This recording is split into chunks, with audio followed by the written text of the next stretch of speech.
السلام علیکم viewers, basic education میں خوش آمدید۔ آج ہم فضائل عمل کی حدیث بیان کریں گے اور اس کو پڑھیں گے۔ اللہ اس پر عمل کرنے کی توفیق عطا فرمائیں گے انشاءاللہ۔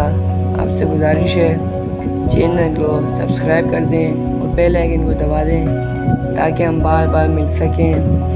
چلتے ہیں ویڈیو کی طرف۔ نحمدہ و نصلی علی رسول الکریم، اما بعد فاعوذ باللہ من الشیطان الرجیم، بسم اللہ الرحمن الرحیم۔ حضرت ابو بکر صدیق رضی اللہ عنہ کا ہجرت کے وقت مال لے جانا اور حضرت عثمان رضی اللہ عنہ کا اپنے دادا کو اطمینان دلانا۔ حضرت ابو بکر رضی اللہ عنہ ہجرت فرما کر تشریف لے جا رہے تھے تو اس خیال سے کہ نامعلوم راستے میں کیا ضرورت درپیش ہو کہ حضور اقدس صلی اللہ علیہ وسلم بھی ساتھ تھے، اس لیے جو کچھ مال اس وقت موجود تھا سب کی مقدار 5-6 ہزار درہم تھی، وہ سب ساتھ لے گئے تھے۔ ان حضرات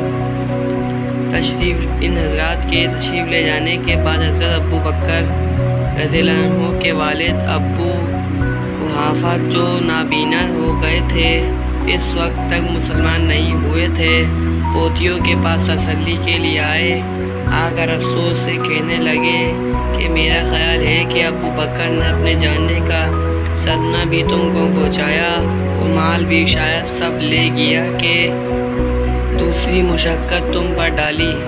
اسماء رضی اللہ عنہا کہتی ہیں، میں نے کہا نہیں دادا، ابا وہ تو بہت کچھ چھوڑ کر گئے ہیں، اور کہہ کر میں نے چھوٹی چھوٹی پتھریاں جمع کر کے اس طاق میں بھر دیں جس میں حضرت ابو بکر رضی اللہ عنہ کے درہم پڑے رہتے تھے، اور ان پر ایک کپڑا ڈال کر دادا کے ہاتھ کپڑے پر رکھ دیا، جس سے انہوں نے ہاتھ سے یہ اندازہ کیا کہ یہ درہم ہیں، بھرے ہوئے ہیں۔ کہنے لگے اس نے اچھا کیا، تمہارے گزارے کی صورت اس میں ہو جائے گی۔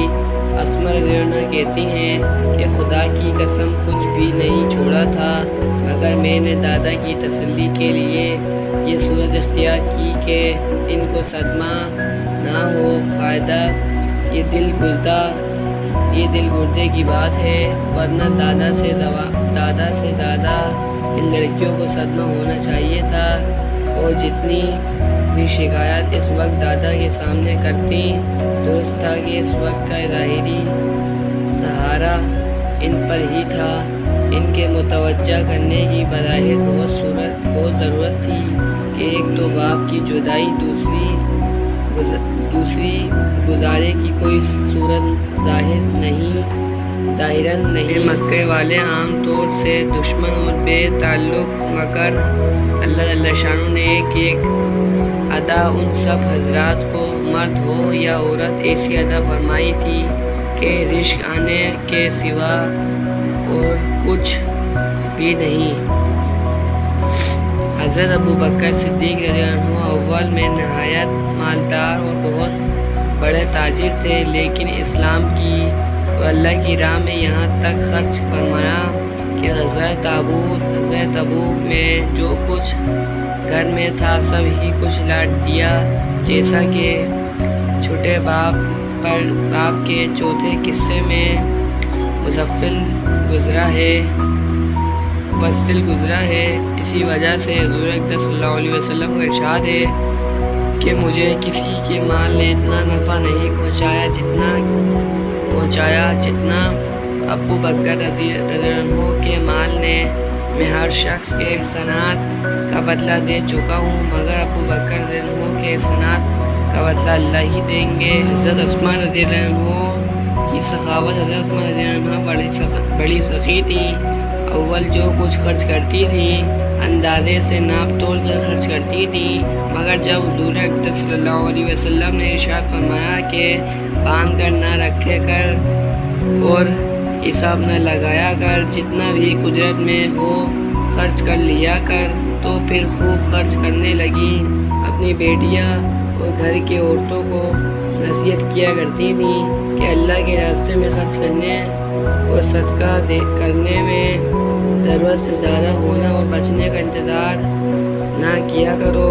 اگر ضرورت کہ اگر ضرورت سے زیادتی کا انتظار کرتی رہو۔ حضرت اسماء رضی اللہ عنہا کی سخاوت۔ حضرت اسماء رضی اللہ عنہا بڑی سخی تھیں۔ اول جو کچھ خرچ کرتی تھیں اندازے سے ناپ تول کر خرچ کرتی تھیں، مگر جب حضور اقدس صلی اللہ علیہ وسلم نے ارشاد فرمایا کہ باندھ کر نہ خرچ نہ رکھا کر اور حساب نہ لگایا کر، جتنا بھی ضرورت میں وہ خرچ کر لیا کر۔ خوب خرچ کرنے لگی۔ اپنی بیٹیاں اور گھر کی عورتوں کو نصیحت کیا کرتی تھیں کہ اللہ کے راستے میں خرچ کرنے اور صدقہ کرنے میں ضرورت سے زیادہ ہونا اور بچنے کا انتظار نہ کیا کرو۔ اگر ضرورت سے زیادتی کا انتظار کرتی رہو گی تو ہونے کا ہی نہیں کہ ضرورت خود پڑتی رہتی ہے۔ اگر صدقہ کرتی رہو گی تو صدقے میں خرچ کر دینے سے نقصان میں نہ رہو گی۔ فائدہ ان حضرات کے پاس جتنی تنگی اور ناداری تھی اتنی ہی صدقہ و خیرات اور اللہ کے راستے میں خرچ کرنے کی گنجائش اور وسعت تھی۔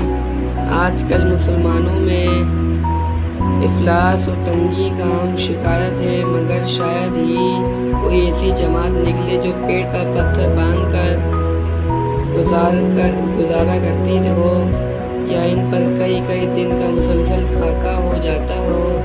بس میرے بھائیوں، میرے دوستوں، ہم نے جو بھی پڑھا اللہ اس پر عمل کرنے کی توفیق فرمائے۔ انشاءاللہ ملتے ہیں نیکسٹ ویڈیو میں۔ السلام علیکم۔